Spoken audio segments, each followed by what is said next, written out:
Greetings, young people, young men and women of Uganda. I salute you, and I want to thank all of you who got nominated to be candidates for the forthcoming youth election, despite the intimidation, the discrimination, and the threats by the security agencies. Many of you were able to get nominated under the National Unity Platform in very many places across the country. Now, this is a call to all of you, the youth out there, to take charge of our common destiny by participating in the national youth elections. Voting for the village youth leaders will take place on Monday, this Monday, 17th August 2020, at your village.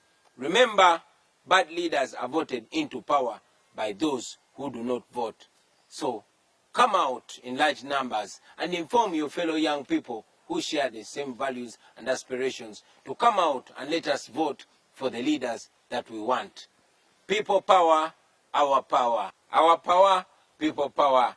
NUP everywhere. Everywhere, NUP.